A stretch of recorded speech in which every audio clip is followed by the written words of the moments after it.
பாதுகாப்பு தர வேண்டியது கவர்மெண்ட் கடமை. அந்த கடமையை நீங்க தவறிட்டீங்க. இன்னைக்கு அண்ணா திமுக திமுகவோட விஜய் பார்ட்டிக்கு அதிகமா கூட்டம் வருதுன்னு தெரியல. அப்ப கவர்மெண்ட் இந்த ஸ்டண்ட் யார் உள்ள வந்தது? 1000 பேர் எக்ஸ்ட்ரா வந்து தள்ளுமுள்ளு பண்ணி கத்தி எடுத்து வெட்டி செருப்பு எடுத்து அடிச்சு செருப்பை நீங்க ரவுண்ட் பண்ணி விஷுவல் பண்றீங்களா? செருப்பு வந்து விழுதுன்ட்டு. அப்ப அவனை அடிச்சவனை செருப்பு அடிச்சவன உங்களால விஷுவல் பண்ண முடியல. ஏன் அவனை தூக்கல? இது வரைக்கும் இன்வெஸ்டிகேஷன் வளையத்துக்குள்ள வரலவன் சொல்லுங்க. சொல்ல முடியாது. ஏன்னா அது நம்ம தானே செஞ்சோம். அப்புறம் எப்படி சொல்ல முடியும்? காழ்ப்புணர்ச்சி, அரசியல் காழ்ப்புணர்ச்சி. உன் அரசியல் காழ்ப்புணர்ச்சி ஸ்டேஜ்ல பேசு. இதே 1977 புரட்சி தலைவர் எம்ஜிஆர் அவர்கள் வரும்பொழுது லட்டி சார்ஜ் பண்ணீங்க. நீ லட்டி சார்ஜ் பண்ணீங்க. அதே தான் இன்னைக்கு விஜய்க்கு நடக்குது.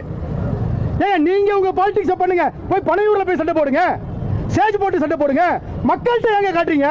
தமிழக மக்கள்கிட்ட எங்க காட்டுறீங்க? அந்த செந்தில் பாலாஜின்ற ஒரு முன்னாள் மந்திரி, அதாவது பாட்டில் ஒரு பேரை போட்டு ஹாஸ்பிட்டல் ஸ்டண்ட் காட்டுறாரு. என்னங்க இது? ஆம்புலன்ஸ்ல திமுக போட்டிருக்கீங்க. இதை விட கேவலமான விஷயம் என்னங்க இருக்கு? மக்கள் பைத்தியக்காரனாங்க. தமிழக மக்கள் பைத்தியக்காரனா? என்ன நினைக்கிறீங்க? இன்னைக்கு சிஎம் போறாங்க, 2000 பேர் போலீஸ் வரீங்களா?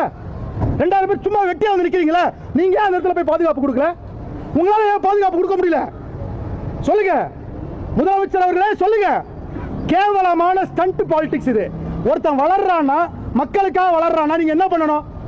பொலிட்டிக்கலா ஜெயிக்க அப்படின்னு ஒரு 6 மாசம் டைம் இருக்குல்ல, நிறைய நலத்திட்டம் பண்ணுங்க, மக்களை கவர் பண்ணுங்க, அப்படி ஓட்டு வாங்குங்க. ஒருத்தனை அழிச்சு நான் மேல வருவேன் கேவலமான பாலிடிக்ஸ் சார். அதாவது நான் ஒரு கொலை பண்றேன், என்கிட்ட விசாரணை வந்தா நான் கரெக்டா பாப்பனா சார்? 1 man கமிஷன் எதுக்கு சார்? சார் இது சிபிஐ தான் சார் ஒரே வழி.